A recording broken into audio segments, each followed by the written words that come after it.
Hello, YouTube. It's me again.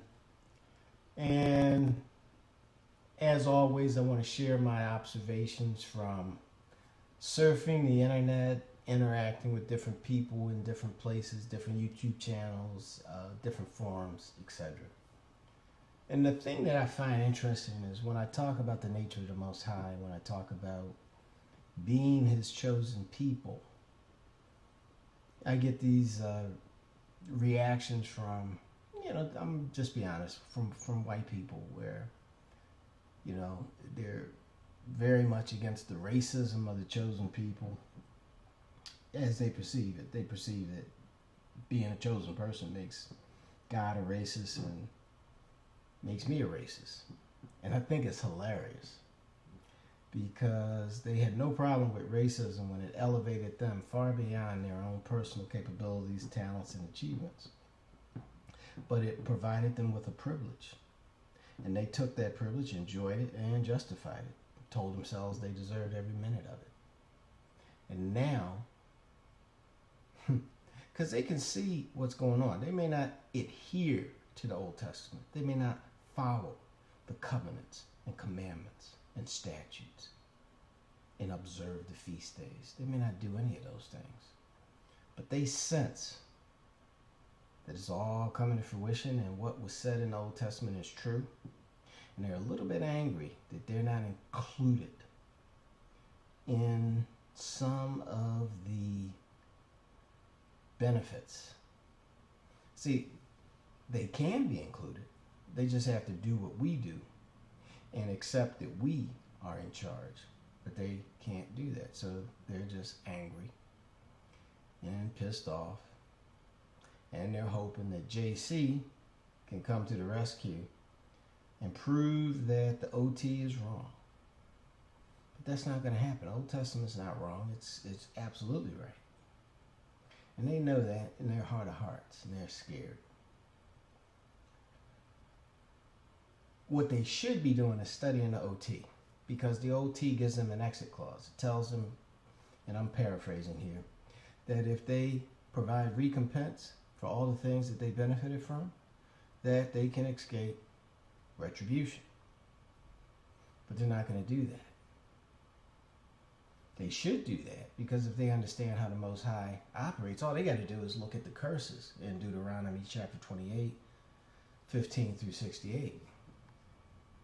And then look at the black people in America.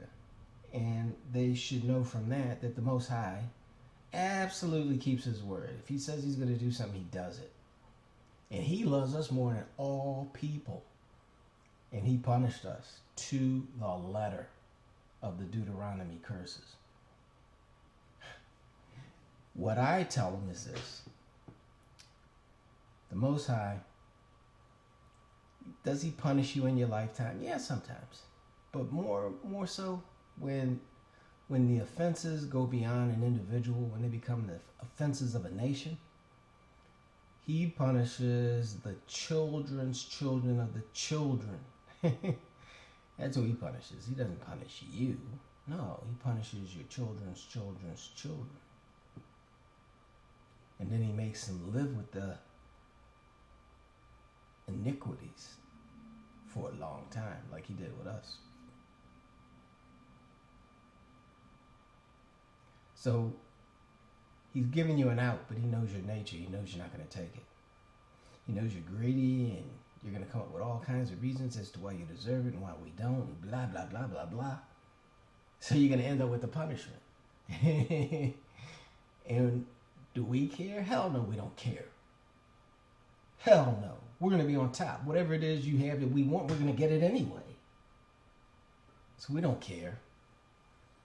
If you make recompense, that's cool.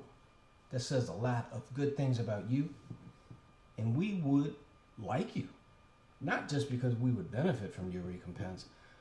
We would like you because your humility would be quite impressive, admirable. But you don't have it, and you're not going to show it.